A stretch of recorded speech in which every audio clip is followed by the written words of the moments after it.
AI itu memang dibangun untuk membantu manusia.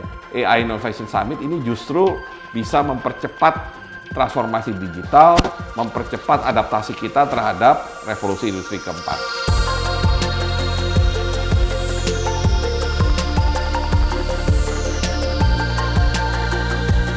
Halo, selamat datang dalam podcast AI Innovation Summit 2021. Bersama saya Afrinda, kita akan mengupas tuntas mengenai event AI Innovation Summit 2021 ini. Dan pada episode hari ini, telah hadir bersama saya dua orang narasumber. Kita akan ngobrol-ngobrol lebih dalam mengenai event yang sebentar lagi akan digelar. Halo Bapak, apa kabar? Halo. Oke, akan saya perkenalkan dari pojok sana dengan Bapak Hamam Riza sebagai Ketua Umum Korika, benar ya Pak? Ya. Oke, dan di sebelah saya persis yang bajunya, wow. Ini dengan Bapak Bambang Brojonegoro sebagai founder Korika. Ya. Oke, selamat datang Bapak, sehat ya Pak ya? Alhamdulillah. Alhamdulillah. Ya, untuk pertama-tama mungkin bisa dikasih tahu nih ke pemirsa kenalan gitu, Korika ini apa nih Pak? Boleh dengan Bapak Hamam atau Bapak Bambang, silahkan. Ya. Salam sehat untuk kita semua. Korika itu adalah sebuah perkumpulan kolaborasi riset dan inovasi industri kecerdasan artifisial.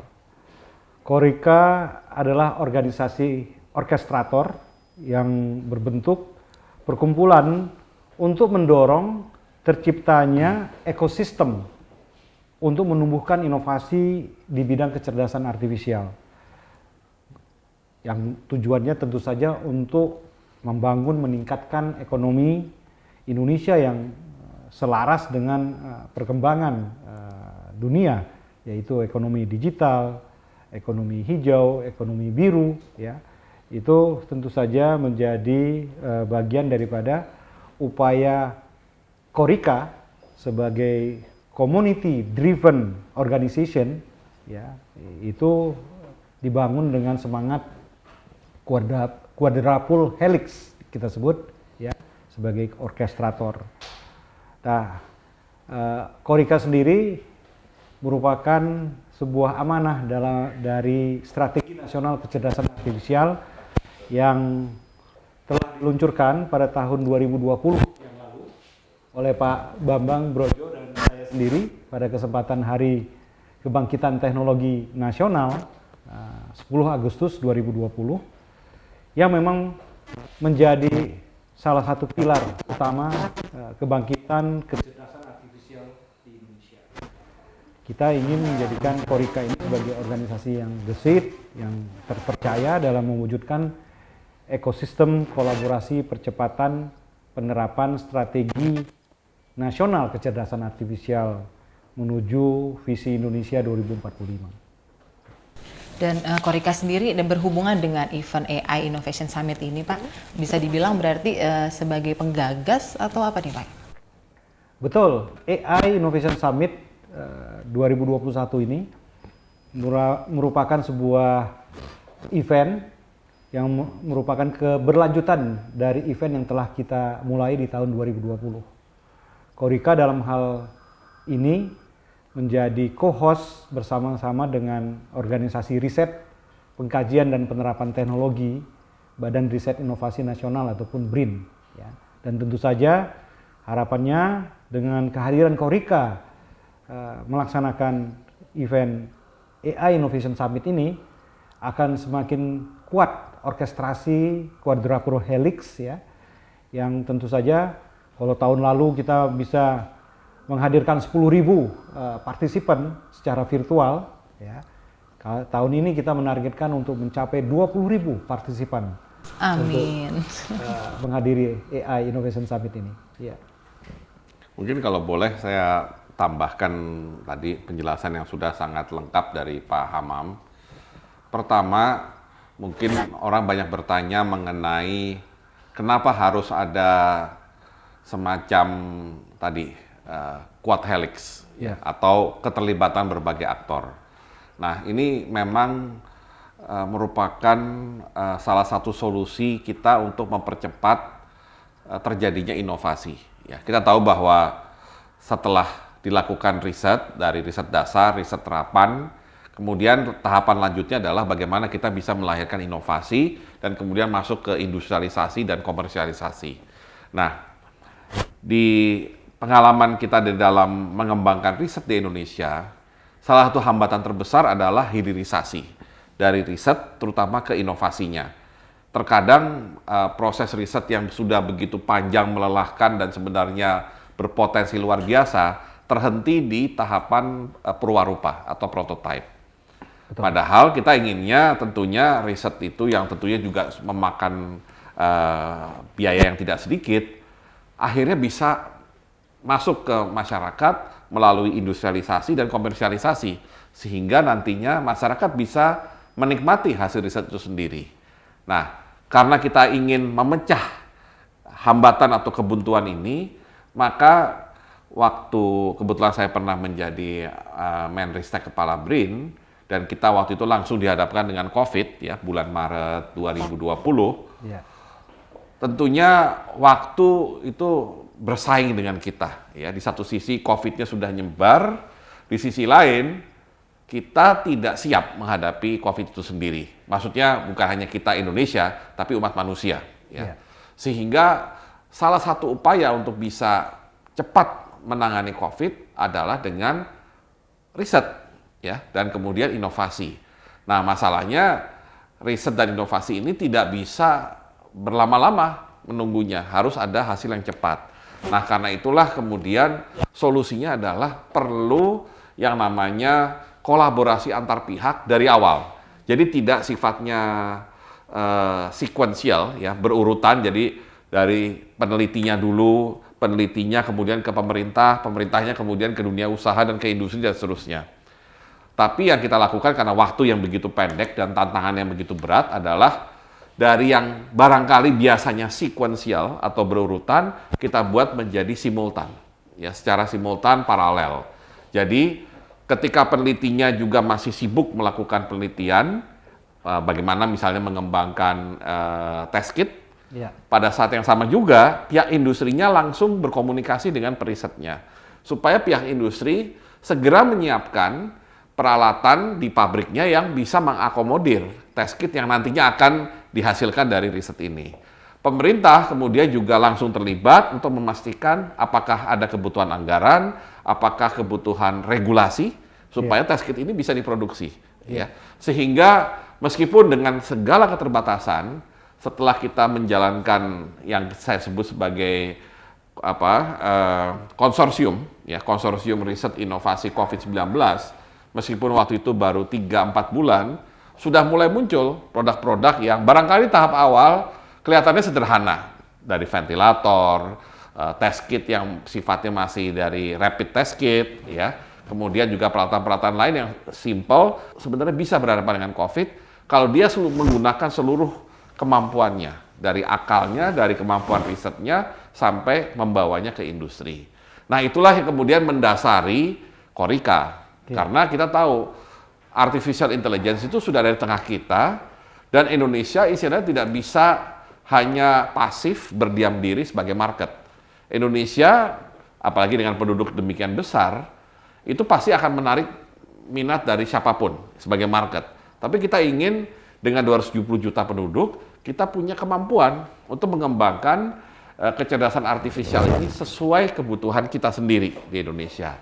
Nah, untuk bisa pada saat yang sama mendeteksi apa yang kebutuhan dari masyarakat Indonesia, bagaimana kapasitas dari kemampuan akademisi periset menghasilkan teknologi yang berbasis kecerdasan artifisial, dan bagaimana pemerintahnya misalnya membuat regulasi yang mendukung pengembangan kecerdasan artifisial, plus ada society, ya, kelompok masyarakat yang harus juga terlibat.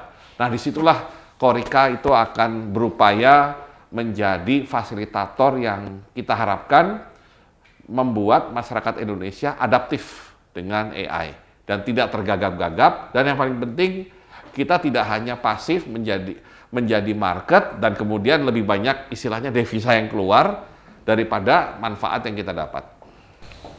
Jadi bisa dibilang mungkin dari latar belakang berdirinya Korika tadi merupakan hal yang sama, latar belakangnya untuk AI Innovation Summit juga, bisa dibilang begitu Pak?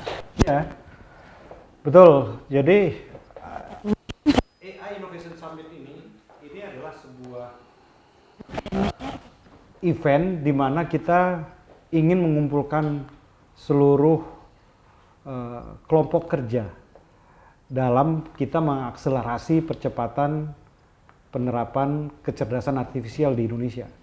Kelompok kerja ini sudah kita awali seperti yang saya sampaikan tadi, mulai dari strategi nasional kecerdasan artifisial, kemudian pada tahun itu kita juga membangun embrio dari Korika yang ada di Pusat Inovasi Kecerdasan Artifisial ataupun PIKA ya.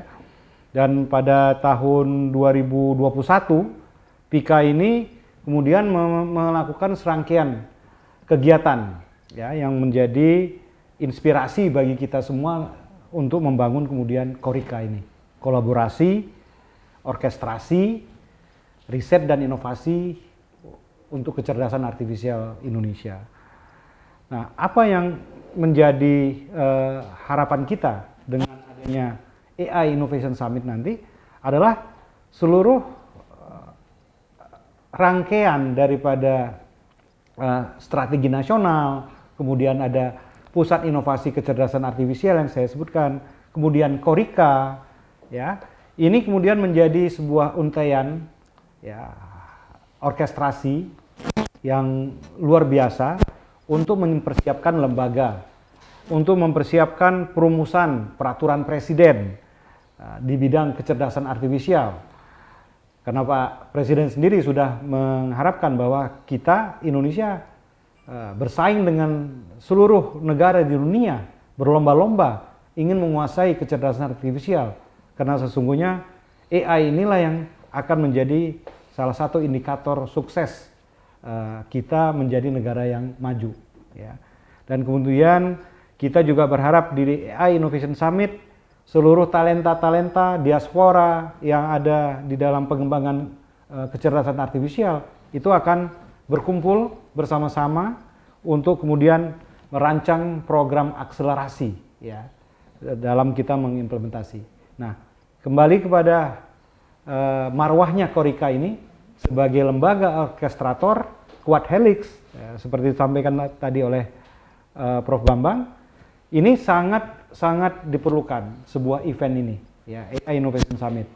Tidak ada lagi orang yang left behind di dalam pengembangan kecerdasan artifisial. Tapi kita berada dalam satu platform bersama, Open Innovation Platform, yang memang kemudian kita harapkan akan menumbuh kembangkan industri-industri di bidang kecerdasan artifisial. Berarti AI ini bisa diimplementasikan di berbagai sektor ya Pak ya? Betul sekali. Ya. Nah, kalau boleh saya tambahkan, dalam AI Innovation Summit ini justru yang Anda katakan tadi yang akan kita harapkan bisa berlangsung dengan baik, yaitu di dalam summit itu kan tadi yang datang adalah atau yang berpartisipasi dari berbagai kalangan yang punya interest, punya minat mengenai artificial intelligence. Nah, di satu sisi pasti ada kelompok yang menginginkan sebagai pemakai dari AI itu sendiri. Ya, paling jelas adalah industri, dunia usaha itu ingin memanfaatkan kecerdasan artifisial semaksimal mungkin, ya. Nah, selama ini mungkin mereka harus membeli dari luar, membeli teknologinya atau meng-hire ahlinya dari luar. Nah, yang tadi Pak Hamam sampaikan, kita ingin kelompok yang butuh tadi, kelompok yang sudah tahu AI itu diperlukan untuk apa di Indonesia, ketemu dengan sekelompok orang yang potensial menjadi penyedia jasa atau penyedia teknologi AI itu sendiri. Yang saya yakin di Indonesia sebenarnya sangat banyak. Kita kadang-kadang di Indonesia suka terkaget-kaget ketika melihat seorang remaja atau seorang pemuda ya kemudian keluar dengan teknologi yang ternyata sudah jauh di atas usia sebayanya ya. Dan saya yakin di Indonesia itu cukup banyak kelompoknya, dan karena AI ini sudah menjadi istilahnya arus utama di dalam revolusi industri keempat, maka kita harapkan dalam summit tersebut, tadi kelompok yang membutuhkan dari industri bisa ketemu nih dengan kelompok yang sebenarnya bisa menyediakan kebutuhan mereka ya dari sisi teknologinya, dari segi jasanya. Cuma selama ini mereka belum kedengeran namanya, belum ketahuan reputasinya. Nah, itulah kalau istilahnya kita ingin menjodohkan antara yang sisi demand, sisi yang membutuhkan dengan sisi supply-nya. Nah, tentunya dengan kehadiran juga pihak pemerintah ya sebagai bagian dari Quad Helix tadi dan society, maka kita harapkan demand dan supply ini ketemunya lebih cepat dan ada trust di antara mereka. Karena kalau saya lihat yang banyak terjadi di Indonesia saat ini antara yang membutuhkan suatu jasa dengan yang potensial menjadi penyedia jasa itu sering tidak terinfo satu sama lain atau saling tidak percaya. Nah, harus ada penengahnya. Penengah terbaik itu adalah pemerintah karena pemerintah yang punya regulasi. Dan di satu sisi lagi adalah society, ya. Society itu bisa misalkan sekumpulan orang yang punya minat ya tentang AI, bisa minat dalam konteks dia belajar AI, bisa juga sebagai hobi, ya. Tapi apakah belajar ataukah hobi? Yang penting mereka bisa nantinya menyediakan, oke, saya bisa membuat produk AI seperti ini dengan menggunakan data yang ada. Nah, siapa kira-kira yang tertarik menggunakan teknologi yang saya kembangkan ini? Ini yang dari sejak tahun 2020 sudah menjadi mimpi kita ketika membuat AI Innovation Summit. Ya. Jadi tidak hanya sekedar istilahnya vendor-vendor besar luar negeri mendisplay teknologi terakhirnya, tapi kita juga ingin ketika setiap orang melihat display teknologi terakhir, mereka termotivasi untuk juga bisa nggak saya membuat seperti itu, ya. Dan kemudian yang membutuhkan akan melihat, wah ini cocok nih untuk kebutuhan saya, ya. Jadi ya selain di sisi di sisi teknologi, sisi akademiknya, ya kita harapkan juga komersialisasi dari AI juga hidup dengan adanya AI Innovation Summit. Tapi berbicara tentang AI yang mungkin akan terus berkembang gitu, apakah ada kemungkinan dia akan menggantikan SDM gitu? Karena kan semakin canggih, berarti kan nggak ya udah teknologi aja semua gitu. Mungkin nggak Pak? Gimana Pak? Ya, saya kira kurang tepat ya kalau disebutkan bahwa AI itu menggantikan manusia. Itu kan berarti pertanyaan dari tidak akan tergantikan ya? Iya. Oke, siap. Jadi sebenarnya AI itu memang dibangun untuk membantu manusia. Melakukan apa? Melakukan decision support system. Artinya dia memberikan data-data, opsi-opsi pilihan untuk menentukan kebijakan. Pada akhirnya nanti manusialah yang akan membuat keputusan itu, ya. Nah, itu juga yang tadi disampaikan oleh Pak Bambang Brojo bahwa AI itu membantu misalnya untuk mendeteksi COVID-19, ya. Artinya apa? Apakah AI yang menentukan seseorang itu terpapar oleh COVID? Bukan. Tetapi AI itu memberikan indikasi melalui citra medis, misalnya di lapang paru-paru kita ada X-ray, ada CT scan, kemudian dengan algoritma machine learning dan deep learning, kemudian teridentifikasi nih bagian-bagian dari paru-paru kita yang mungkin ada virus SARS-CoV-2, ya. Nah, hasil pengamatan inilah yang kemudian disampaikan kepada dokter, radiolog, untuk kemudian radiolog tersebutlah yang memutuskan. Jadi bukan AI-nya yang memutuskan seseorang itu terkena COVID, tapi adalah dokternya, ya. Yang selama ini mungkin dokter melaksanakan itu sebuah pekerjaan yang repetitif, tapi membutuhkan kecermatan, ya, harus jeli gitu, apalagi mengandalkan mata. Sementara computer vision itu sendiri sudah memiliki akurasi yang lebih tajam daripada mata manusia, ya. Nah, disitulah kita memanfaatkan AI itu sebagai alat bantu, mengatakan bahwa daerah sini mungkin ada keterpaparan dari virus COVID-19 dan dokter memutuskan apakah itu betul-betul sebagai SARS-CoV-2 atau bukan. Ini yang harus kita lakukan lakukan terus-menerus untuk mengembangkan apa yang kita sebut dengan use case dari kecerdasan artifisial ini, dan itu berada di berbagai sektor kehidupan kita. Nah, ini yang saya kira akan menjadi sebuah ajang. Tadi Pak Bambang sudah menyampaikan, nanti di AI Innovation Summit ini kita akan menemukan nih supply and demand antara seseorang yang membutuhkan atau perusahaan yang membutuhkan solusi AI dengan pengembang, developer, ataupun dengan think tank yang mengembangkan berbagai aplikasi AI ini. Dan ini saya kira merupakan sebuah event yang patut diikuti oleh semua, baik itu pelaku AI maupun pengguna AI itu sendiri. Oke, berarti event AI tahun ini optimis akan mencapai target yang sudah ditentukan ya, Pak? Kita capai target 20.000 partisipan dengan mungkin 100 virtual booth yang akan menampilkan berbagai use case ataupun aplikasi pemanfaatan dari kecerdasan artifisial. Oke, siap Pak. Terakhir nih Pak, boleh dong dikasih ajakan kepada pemirsa mungkin untuk mengikuti AI Summit 2021 ini, Pak? Ya, mungkin tentunya kepada halayak luas ya, masyarakat luas, AI ini adalah suatu keniscayaan yang akan menjadi bagian hidup kita di masa depan.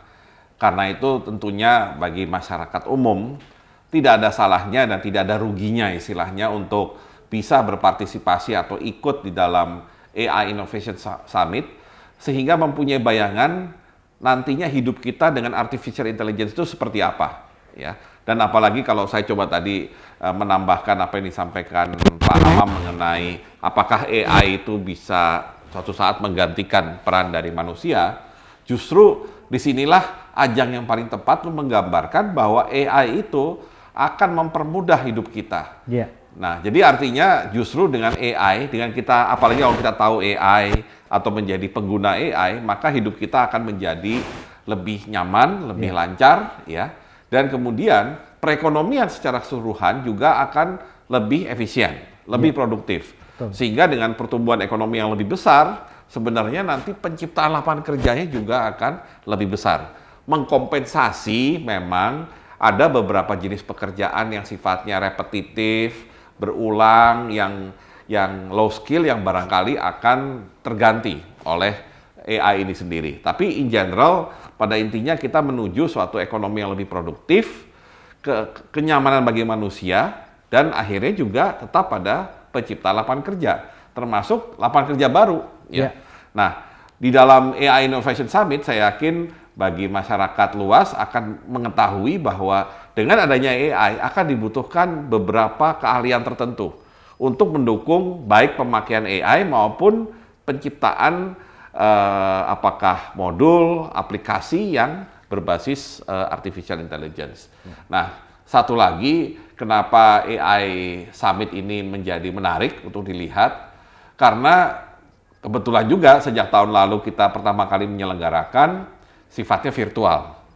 Dan kalau melihat tahun ini juga kita masih virtual dengan harapan tadi pengunjung yang lebih banyak, kita justru berpikir barangkali memang seperti ini harusnya eksibisi di masa depan. Ya. Karena dengan adanya AI, virtual atau live, itu barangkali bedanya sudah sangat tipis ya. Karena keberadaan AI itu sendiri. Jadi mudah-mudahan AI Innovation Summit ini justru bisa mempercepat transformasi digital, mempercepat adaptasi kita terhadap revolusi industri keempat. Oke, Pak Hamam Riza dan Pak Bambang Brojonegoro, terima kasih atas waktunya hari ini. Sukses terus dan semoga lancar sampai tanggal 10 November dan berakhirnya tanggal 13 ya? Oke, kita berdoa semua lancar. Amin. Ya. Oke. Terima kasih. Terima kasih Bapak. Oke. Ya itu tadi sedikit bincang-bincang saya dengan Bapak Hamam dan Pak Bambang. Jangan lewatkan podcast AI Innovation Summit 2021 selanjutnya yang tentunya akan menyajikan informasi seputar event tersebut yang lebih mendalam lagi. Oke, saya pamit undur diri dan sampai jumpa. Oke, terima kasih.